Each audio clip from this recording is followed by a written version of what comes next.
jaamacadda camuud ee magaalada boorama ayaa waxay maanta martigelisay saynisyahano ka socda CCF kuwaasi oo hoolka jaamacadda camuud kusoo bandhigay cilmi baadhis ay si gaar ah ugu sahabsanayd duurjoogta gaar ahaan xayawaanka ay soomaalida u taqaano harimacadka kaasi oo ay warbixintan ay soo bandhigeen ay ku sheegeen inuu xayawaankaasi uu u dhow yahay inuu ka dabargo'o wadamada bariga Afrika gaar ahaan Somaliland isla markaana ay sheegeen in loo baahan yahay in laga hortago waxyaabaha sababaya inuu dabargo'o xayawaankaasi hormuudka kuliyadda beeraha ee jaamacadda camuud ayaa waxa uu faahfaahin dheeraad ka bixiyay cilmi baadhistaasi maanta lagu soo bandhigay jaamacadda camuud waxaana uu sheegay qoladan CFF ama Cheetah Conservation Fund la yiraahdaa waxay u xiiseynayaan waa meelaha uu ku nool yahay cheetah ama harimacadku waa meelaha uu ku nool yahay markaynu ka hadlayno Afrika uu ku nool yahay Somaliland Namibia kala aad buu ugu badan yahay Kenya maxaan ku raadin Libya meelo badan buu Afrika ku nool yahay laakiin inagu waxaan hibo u leenahay inay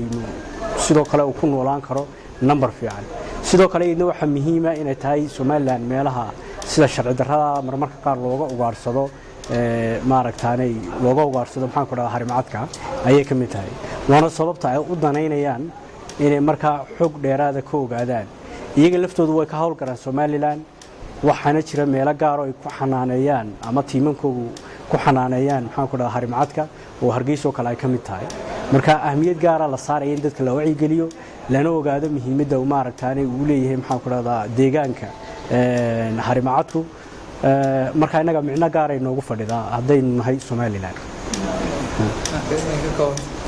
dhinaca kale gudoomiyaha jaamacadda camuud Professor Salebaan Axmed Guuleed oo ugu horeyn furay cilmi baadhistaasi la soo bandhigay ayaa waxa hadaladiisii kamid ahaa and that's by no means an easy achievement considering the immensely complicating and challenging circumstances in the Horn of Africa, particularly in the Somali context. While this event is of course primarily for hosting our guests here, I wish also to express our gratitude to those organizations who have, over the course of time, contributed significantly to the formation, development, and consolidation of Amud University. Among them, of course, you can see SOMDEV, represented by Richard here, who have brought a team of highly qualified lecturers and worked with Amud University since its establishment.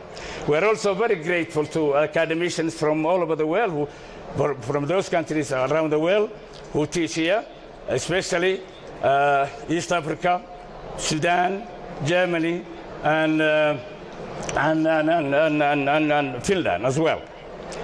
We are also particularly grateful to UNDP for contributing to the university as long as it existed, and in particular for its full sponsorship of the climate change program, which is now currently taught at Amud University. The first batch will graduate this year, but the program will be a permanent feature among the Amud University offerings thereafter. Even if there is no external sponsorship, Amud University will fully take care of that one. Climate change is a very, very vital area in the world.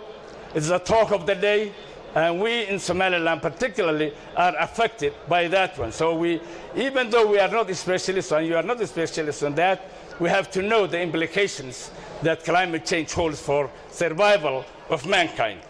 I just don't want to talk longer because we have a very, very important guest today.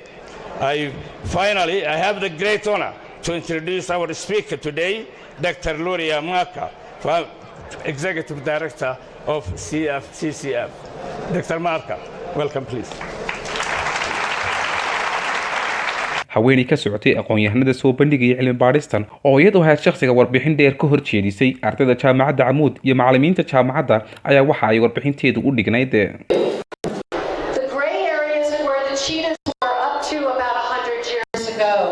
We've lost about 90% of the cheetahs in a 100-year period of time. The orange areas are where the cheetahs are found today. So we've lost huge numbers. We do not have good reporting of where cheetahs are in Somaliland. primarily because it's been too difficult to get out into the field.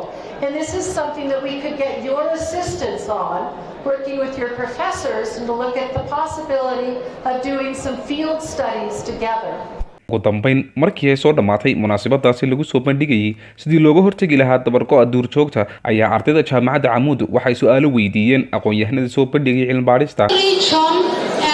Lower Shabelle agricultural area and is a place unstable or conflicted area, and our wildlife already degraded or migrated to the neighboring countries. So, is there any research made or done our region Lower Shabelle? Okay, even there is a problem or related to agriculturists or pastoralists and wildlife, because the people of agriculturists or pastoralists and that wildlife cause that is a danger to their crops, to their animals. They must to kill that wildlife. So the people, the Somali people or Somali man, if he kill one wildlife like lion, they recognize as his hero. Yeah. So that's the problem. وعبد الغني محمود ورركب بورما نيوز مقالة بورما.